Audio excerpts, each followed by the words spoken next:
Estamos aquí en una entrevista con el director del documental Big Joy, que hace su premier internacional aquí en el festival. Y, well, what can you tell us about your work? Okay, well, my name is Stephen Silva, and I'm the co-director of Big Joy, The Adventures of James Broughton. This is my first feature film. I knew James for the last 10 years of his life, and after he died in 1999, which was actually a beautiful death, I thought somebody needs to do something to keep his spirit alive. Most of his books are out of print. He made 23 films and wrote 23 books of poetry, and I felt that his messages were as relevant, or maybe more relevant, to the 21st century than they were to the 20th century when he lived.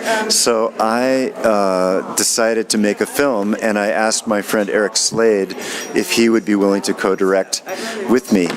He said, as long as I don't have to raise the money, I will do that. So he and I spent 4.5 years making this film, and we worked with an amazing group of people, including Max St. Romain from Mexico City, who did all of our early graphics, our website, and who advised on music and most aspects of the production. And also an animator from Vancouver, British Columbia, Michael Mann, wonderful editor, Don Logston, who gave us so much structure that we gave her a co-director credit, and an assistant editor named Kyung Lee, who lives also in the Bay Area. So 4.5 years of blood, sweat, and tears.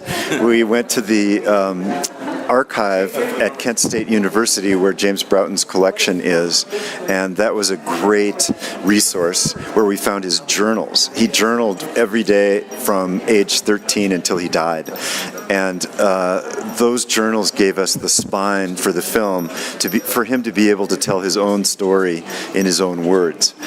And interestingly, some of the things we found in his journals are different from the way he wrote it in his memoir.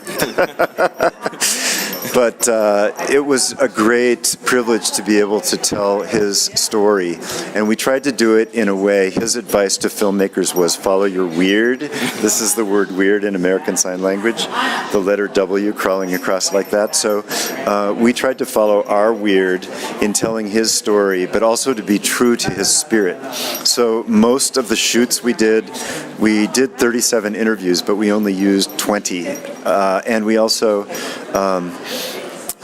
when we edited, we would read his poetry to try to bring his spirit into the room. So, what else do you want to know? Yeah, I think that it's such a great film. I didn't know these artists before I saw the documentary, and I think it's great. So I just would like to know what is next for this project. We always saw it as a multimedia project, so we hope to put some of the interviews that are not in the film up on our website, and we also are encouraging people to follow their own weird. James Broughton would be 100 years old in November, so we're planning some special events around his birthday. We hope that people will organize salons and parties where they write poetry for each other and maybe read his poetry or other favorite poetry, make experimental films. And right now, we're running a Kickstarter campaign to try to pay for the distribution, making a CD soundtrack with all the music and some of the poems that he reads himself that aren't even in the film, and also to make a DVD with a lot of the scenes that we had to cut out. So we still have a lot of work in front of us on this project. I think it's great. Congratulations. I love the work, and I hope that you really can do this event that you are planning to do. Thank you, Santiago.